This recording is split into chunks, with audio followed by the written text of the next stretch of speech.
Olá, boa noite, bom dia ou boa tarde, né? Não sei que hora que você vai ver esse vídeo, mas eu estou aqui trazendo para vocês o capítulo de número 24 do livro do profeta Ezequiel, né? Eu já venho desde lá do início, né? Estamos no capítulo de número 24 e hoje eu vou falar sobre a parábola da panela. Vocês conhecem a história dessa parábola? Eu vou ler para vocês, depois eu venho com a explicação. Mas antes de você, por gentileza, se inscreva no canal. Você é novo que está chegando, né? Todos os dias tem pessoas novas chegando no canal. Então se inscreva aí, aperte na palavrinha inscrever que está em vermelho, no sininho na palavrinha toda. Já estará escrito e escrita, tá bom? Não precisa de fazer mais nada. Apenas ouvir o que eu trago aqui e memorizar as coisas boas, colocar para fora as coisas boas, compartilhando no final, tá certo? Mas não esqueça de dar um like, apertar aí nessa mãozinha para mostrar para o nosso canal que você gosta do que você ouve, do que eu trago aqui, tá bom? E do que você vê, tá bom? É de grande importância esse like, porque o YouTube vai ver esse like e vai saber que tem que levar essa história, né, o que eu conto aqui para outras pessoas, para todos os lugares, para que as pessoas possam ver e entender que eu venho sempre trazendo aqui uma palavra amiga, tá bom? Uma palavra de conhecimento, né? Daquilo que a gente aprende aqui no nosso livro, tá bom? No livro da Bíblia, nosso livro que eu quero dizer, a Bíblia, da palavra de Deus, o livro sagrado, que é a Bíblia, tá bom? Aqui vem falando todas as histórias de todos os discípulos, né, das pessoas que passaram, que viveram, né, a época passada e que deixaram um grande legado para todos nós, tá certo? Então você novo que está chegando, não se esqueça de se inscrever no canal e no final de compartilhar, tá? Seja um evangelizador levando a palavra de Deus para outras pessoas. Convide pessoas para entrar no nosso canal. Ele será de grande agrado e Deus te abençoará grandemente, muita coisa mesmo, independente do que esteja acontecendo na sua vida. Seja uma pessoa evangelizadora, tá bom? Leve a palavra do Senhor para outras pessoas, tá certo? Leve a palavra do Senhor que Deus se agradará muitíssimo de você. Creia nisso. Escute o que eu falo, porque Deus, Ele vê tudo, todas as coisas. Eu estou aqui consertando o celular, a câmera, né, do celular, para que fique num foco melhor, para que vocês possam me ver e também ouvir melhor, tá certo?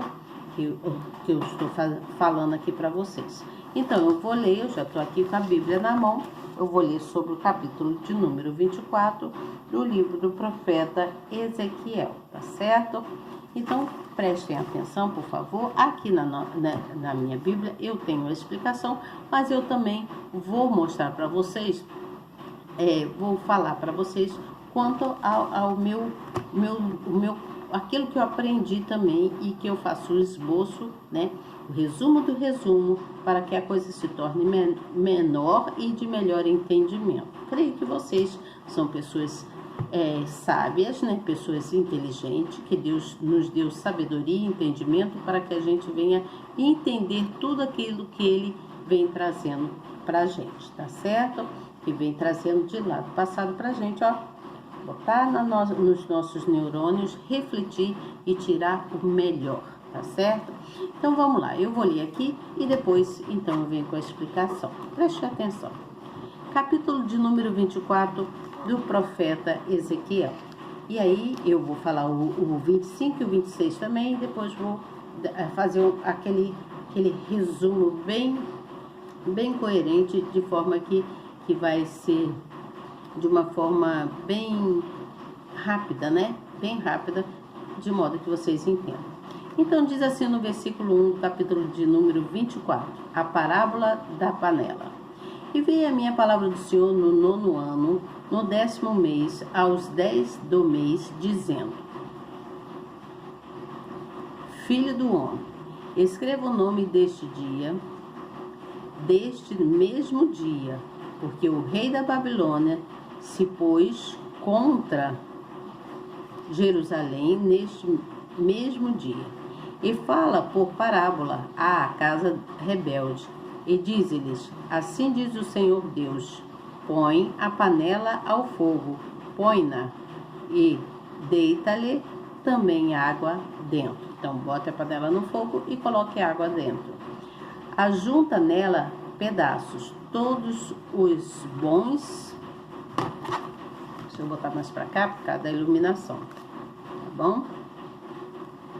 Todos os bons pedaços, as coxas e as espáduas, encha-as de ossos escolhidos. Escolhe o melhor do rebanho e queima também os ossos debaixo dela. Faze-a ferver bem e cozam-se dentro dela os seus ossos. Portanto, assim diz o Senhor Deus: ai da cidade sanguinária, da panela que escuma por dentro e cuja escuma não saiu dela. Tira dela pedaço por pedaço, não caia sorte sobre ela. E ainda diz assim, vamos pular aqui para o versículo de número 14, que diz assim: eu, o Senhor, disse, viva isto, eu farei. O que ele fará? Vamos ver o que Deus disse que faria? Não me tornareis atrás, e não pouparei, nem me arrependerei, conforme os teus caminhos, e conforme os teus feitos te julgarão, diz o Senhor. E aí, houve a predição da ruína de Jerusalém. Então, estavam preparados, já estava sendo preparado para que houvesse a ruína de Jerusalém. Houve uma predição. E veio a minha palavra do Senhor dizendo: filho do homem, eis que de um golpe tirarei de ti o desejo dos teus olhos, mas não lamentarás, nem chorarás, nem te correrão as lágrimas. Geme em silêncio, não faças luto por mortos. Ata o teu turbante e põe nos pés os teus sapatos, e não cubras os teus lábios, e não comas o pão dos homens. E aí diz mais assim, ó. E falei do povo pela manhã, e à tarde morreu minha mulher, e fiz pela manhã como me foi mandado. Então aqui Ezequiel não teve nem tempo de se lamentar, porque no caso aqui, ele está falando que morreu a mulher dele, né? Ele contando. E o povo me disse: porventura não nos farás saber o que significa para nós estas coisas que estás fazendo? E eu lhes disse: veio a minha palavra do Senhor dizendo: dize à casa de Israel: assim diz o Senhor Deus: eis que eu profanarei o meu santuário,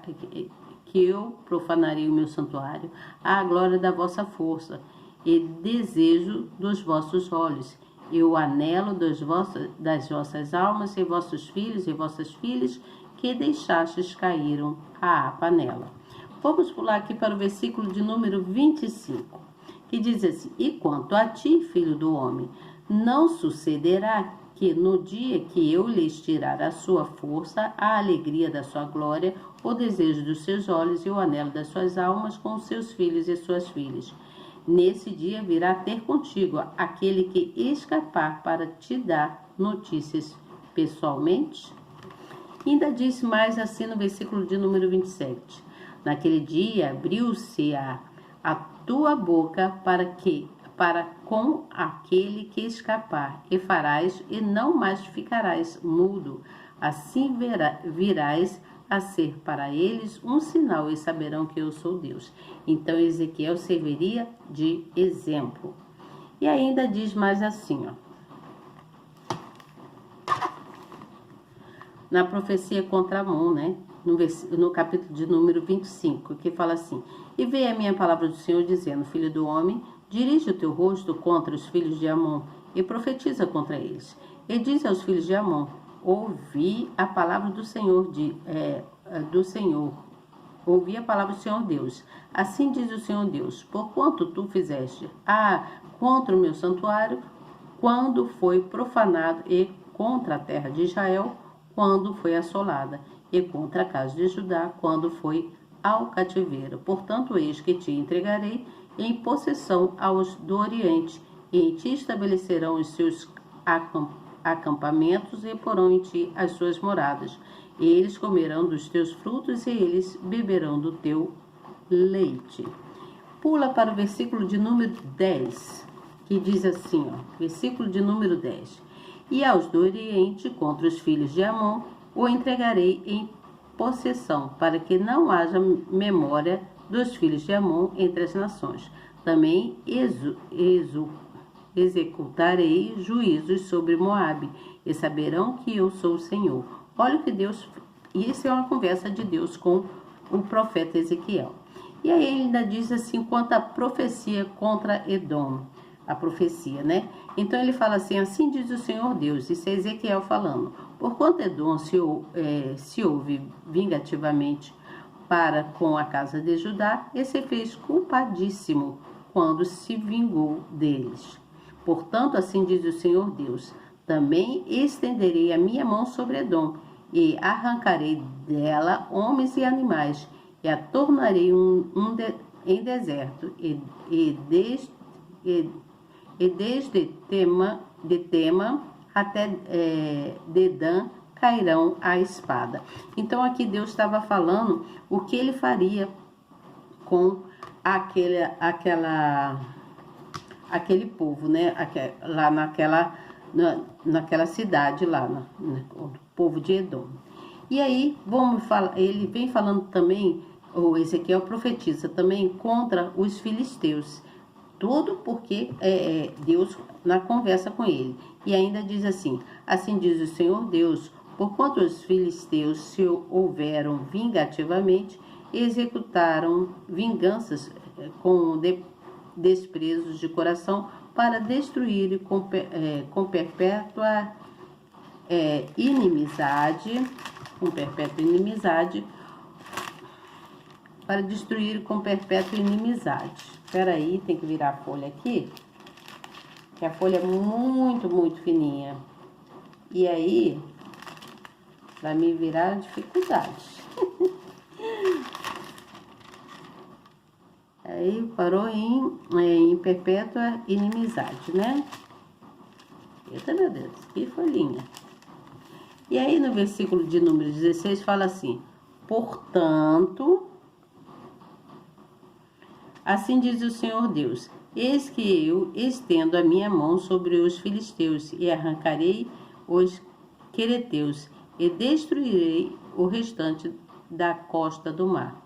Executarei sobre eles grandes vinganças com furiosos castigos, e saberão que eu sou o Senhor, quando eu tiver exercido a minha vingança sobre eles.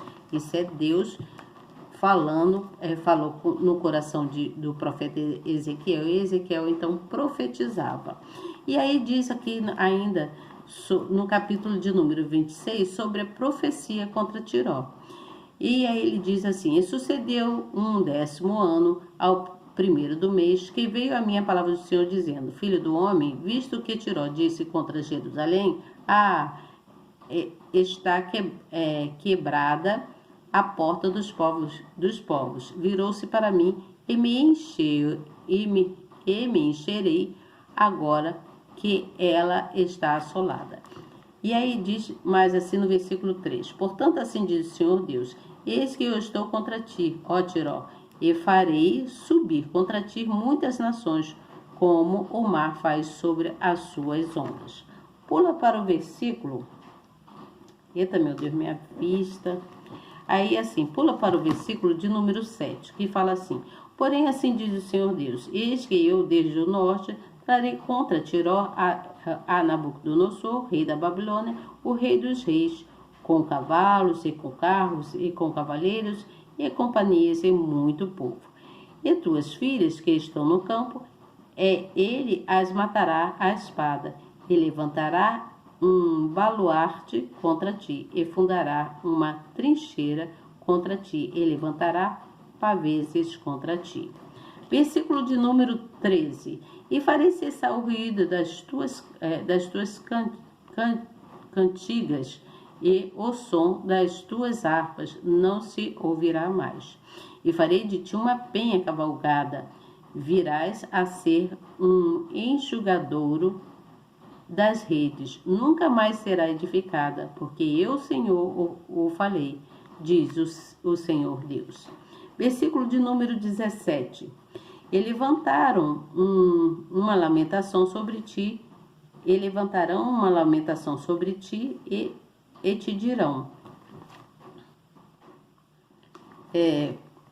como pereceste, ó bem povoada e afamada cidade, que foste forte no mar. Ela e os seus moradores, que atemorizaram a todos os seus habitantes. Agora estremecerão as ilhas no dia da tua queda. Sim, as ilhas que estão no mar turbar-se-ão com tua saída.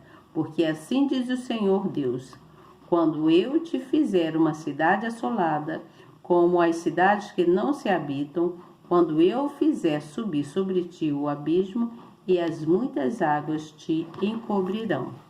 Então te farei descer com os que descem a cova, ao povo antigo, e te farei habitar nas mais baixas partes da terra, em lugares desertos antigos, com os que descem a cova, para que não sejas habitadas, e estabelecerei a glória na terra dos viventes.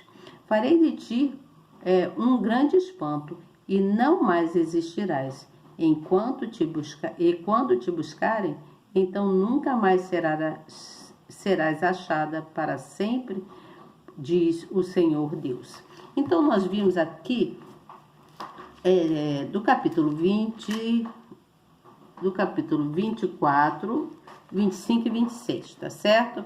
Então vamos ter aqui um entendimento aqui da parábola da panela. No versículo de número 1 e 2, ele está descrevendo o nome do dia lá. Essa data marcou o início do arco do cerco lá de Nabucodonosor contra Jerusalém, quando Nabucodonosor ele cercou lá a cidade de Jerusalém. Então, conforme anunciada pelo profeta Isaías e também Jeremias, né? E depois por Ezequiel, a partir desse momento a cidade começou a cair nas mãos dos inimigos. Você entende? Esse dia foi tão assim singular que ficou marcado por séculos na mente dos judeus e em todas as partes do mundo. Por isso que a gente ainda fala sobre os acontecimentos de lá até os dias de hoje. E aí no versículo de número 11, que fala sobre a panela, no versículo 13 e 11, né? Que fala sobre a panela com água ao fogo, está simbolizando ali Jerusalém no meio dos conflitos, né? Dentro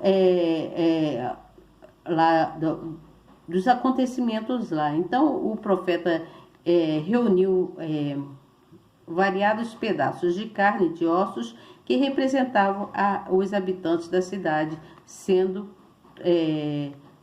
torturados, no caso. Isso aqui eu estou lendo aqui, tá, gente? Está escrito aqui, é a explicação. Então, todos eles foram torturados. Então, a panela com água no fogo e ossos e pedaços de carne, as coisas que foi colocado dentro dessa panela, conforme foi dito, né, aqui na parábola, né, nessa comparação, foi para representar aqui os habitantes, estava representando os habitantes da cidade, daquele local, né, que todos eles foram torturados pela água fervente, no caso que contando na parábola, né, todo o povo lá foi torturado. E então as refeições foram separadas, né, para os inimigos, né, quer dizer, deu para você entender o que eu estou falando aqui? Foi separada aqui a cidade que foi torturada, todo o povo lá foi torturado pela água fervente. Isso é, nessa parábola, vemos Jerusalém e seus cidadãos sendo preparados como refeição para os inimigos. Então, o povo de Jerusalém lá, todos eles estavam ali passando por N problemas, N dificuldades, porque os inimigos se achegariam, o que era o exército de Nabucodonosor, que chegaria, né, ali naquele local e faria acontecer coisas e coisas. E aí vamos pular aqui, lá para outra página, que nós vamos falar aqui sobre o desejo dos teus olhos. No caso, desejo do que Deus falou, né? Então o Altíssimo enviaria uma mensagem ao seu povo através da vida pessoal de Ezequiel, né? Tá escrito aqui. Ele perderia a esposa amada, chamada de desejo dos teus olhos. É exatamente o que eu falei aquela hora, né? Quando eu estava lendo, não deu nem tempo de Ezequiel se lamentar a morte da esposa, no caso, né? Não deu tempo dele se lamentar. E aí diz assim: pela expressão que Deus usou para ela, podemos ver que o Todo-Poderoso reconhecia o amor que existia entre os dois. Então Deus reconhecia o amor de Ezequiel e sua esposa, né? Então a esposa do profeta, ela deveria ser alguém confiável, uma pessoa gentil, uma pessoa amável, uma pessoa responsável. Por isso, certamente, era um relacionamento agradável e prazeroso entre os dois, né? Ezequiel e sua esposa. Embora a perda da sua mulher acarretasse dores profundas, Ezequiel não as expressaria em público. Muitas vezes, olha o que diz aqui, muitas vezes o Senhor permite que enfrentemos lutas diversas, porque além de nos moldar, Ele ensina outras pessoas por meio da nossa vida, né? Pelo aquilo que a gente passa, a gente serve de exemplo para outras pessoas. Ou seja, aqueles que obedecem ao Eterno vencem suas dificuldades e se tornam testemunhas vivas do seu caráter e do seu poder. Tá dando para entender a grandeza disso aqui? Vamos aqui para ver a explicação do capítulo de número 25, que fala sobre as profecias, né? A profecia de Amon, de Moabe, de Edom, lá do povo dos filisteus, né? E também de Tiró. E aí vem falando assim no versículo de número 32, fala que depois das profecias o que aconteceu. Então, referente à destruição de Jerusalém, lá no caso, os próximos 8 capítulos destacaram o julgamento das nações próximas a Judá, que foi Amon, que eu estava falando aqui agora, Amon, Moabe, Edom, Filistia, Tiró, Sidom e também lá o Egito. Eu só não falei desses dois, né? Do Egito e Filistia, né? Eu falei dos filisteus, mas não falei do Egito. Mas tudo bem, esqueci esse. E aí vamos lá no versículo de número 14, volta lá no versículo de número 14, do capítulo de número 25, que diz assim, o ódio, fala sobre o ódio, né? Então, o ódio profundo, no caso que eles tiveram lá, foi alimentado pelos edomitas, que têm origem em Esaú, né? Lá em Gênesis, lá no versículo 32, lá a gente vê isso. Então, o irmão, que era irmão de Jacó. Os descendentes de Esaú se tornaram fortes e numerosos e sempre alimentaram o desejo de vingança pelos descendentes de Jacó. Olha só que coisa terrível, né? Chamado de Israel. Então, os endomitas não apenas se alegraram com a queda de Jerusalém, mas também ajudaram os babilônios a saqueá-la e a capturarem fugitivos. Tá entendendo isso aqui?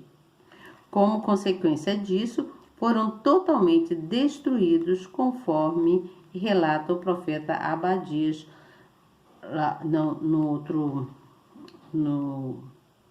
outro capítulo aqui, né? E aí diz assim, vamos lá no capítulo de número 26, que fala sobre a profecia contra Tiró, né? E aí a cidade de Tiró, ela era uma cidade próspera e era também muito reconhecida pelos comerciantes marítimos com os povos lá do Mediterrâneo. Tiró se alegrou sobremodo com a queda de Jerusalém, pois pensava que, com a cidade fora do seu caminho, teria maiores chances de acumular riquezas para si. Olha que pensamento desse povo, não é mesmo? E aí, gente, entendemos com isso o seguinte. Vamos aqui no meu resumo para diminuir aí as coisas que eu vou ler aqui para vocês. Ai, tô doida para resolver esse problema da minha vista. Então, gente, vamos lá. Nesse capítulo de número 24, né, tá falando sobre a parábola da panela, né? Nós vimos aqui a parábola da panela que simbolizava a destruição de Jerusalém devido às desobediências de todo o povo lá daquele local lá de Judá. Então, Deus usou como a panela como exemplo. Ele usou a panela mandou que colocasse no fogo, colocasse água e usasse pedaços de ossos, carnes e tudo mais para simbolizar ali os habitantes, o povo dali, o povo de Israel e o povo de Judá. Então, Deus, revelando aqui Deus como fogo, né? Deus seria o fogo consumidor. Nesse caso aqui, ele estava revelando que ele seria o fogo consumidor, ele acabaria com tudo. Porém, antes dele destruir tudo, ele então começou a colocar no coração de Ezequiel para que ele profetizasse, né? Todo o mal que viria sobre Jerusalém, que haveria muitas dificuldades, que o povo sofreria bastante, que não adiantaria eles se lamentarem quanto às mortes que aconteceria muitas mortes, que traria mas muita tristeza para todo aquele povo lá. Então, gente, o que a gente entende aqui? Que nós como pessoas, nós não podemos desanimar. Nós não podemos desanimar de espécie alguma. Nós temos que permanecer firmes, porque Deus disse para que nós tivéssemos ânimo, mesmo passando por dificuldades, por tribulações. Ele disse que nós deveremos ter ânimo. E para isso nós precisamos fazer o quê? Nós precisamos orar, né? Orar para que Deus nos guarde, para que a gente não venha continuar cometendo alguns erros, que cada um sabe dos seus erros. Então, para que o povo lá não cometesse os mesmos erros, então Deus ordenava por meio da profecia, né, de Ezequiel, para que o povo se arrependesse e orasse, você entende? Então aqui, no meu esboço aqui que eu fiz aqui, eu venho falando de forma bem sucinta, bem rápida. Então nós devemos pedir sempre a Deus para ter compaixão da gente, para que Ele tenha compaixão, para que Ele tenha misericórdia da gente, né, de todos nós, porque todos os dias nós somos desafiados, nós somos atacados, né? Até mesmo atacados mentalmente, nós somos desafiados a refletir sobre nossas próprias escolhas. Às vezes nós fazemos escolhas e a gente, poxa vida, a gente é desafiado a refletir contra as nossas próprias escolhas, contra nossas próprias ações, né? Contra o nosso próprio agir. Às vezes agimos de formas que depois a gente fica refletindo, nossa, meu Deus, será que eu deveria ter feito isso mesmo? E aí vamos buscar em Deus a sabedoria do alto para que Ele nos dê a resposta. Porque de acordo com as nossas ações, nós podemos ter por consequências vitória, né, ou destruição. Vitória ou destruição. Ou mesmo o pecado é para que nós possamos buscar uma vida mais plena com Deus. Você entende? É para que a gente venha buscar uma vida mais plena com Deus. Buscar em oração. Pedir sempre a Deus que nos proteja, que nos guarde, que nos livre, que nos encha do amor dEle, que faça resplandecer sobre a gente a plenitude dele, você entende? Para que a gente possa transbordar do amor dele. E para que a gente venha a ser pessoas justas, né? Que às vezes tem pessoas que não são justas, ou às vezes tem um coração bom, mas na hora de resolver alguma coisa, resolve de forma injusta. Você entende? Eu tenho que correr aqui. Então Deus está, Ele sabe de tudo, Ele vê tudo. Aprendemos que Deus é justo e que julga as nações, que julga todos nós. Nós aprendemos isso. Mesmo que algumas nações, dentro dessas nações não exista um povo dele, mas ele julga, que ele vê tudo. E ele é sempre o bem. Deus não deixa o mal vencer sobre o bem. O bem sempre vence o mal, porque o juízo impede as ações do inimigo na vida daqueles que são de Deus. Né? Então, o nosso temor deve estar em Deus, sempre em Deus. Nosso temor deve estar em Deus. Que não há governo, não há cidade, não há autoridade maior que o poder de Deus nas nossas vidas. Você entende? Não há o poder maior nas nossas vidas a não ser de Deus. Então nós devemos estar sempre buscando Ele, pedindo a Ele que nos guarde e nos proteja, tá certo? Amanhã eu venho com vocês com o capítulo de número 27, 28 e 29 do livro do profeta Ezequiel. Então fiquem com essa palavra. O nosso temor deve estar em Deus. Não há governo, cidade, autoridade maior que o poder de Deus. Não há nada que Deus não consiga ou possa fazer por nós, tá certo? Não há nada que Deus não consiga e não possa fazer por nós. Fique com essa palavra, amiga, tá bom? E preste atenção, busque mais no Senhor nosso Deus. Boa noite para vocês e até amanhã, se Deus quiser. E eu tenho certeza que Ele quer.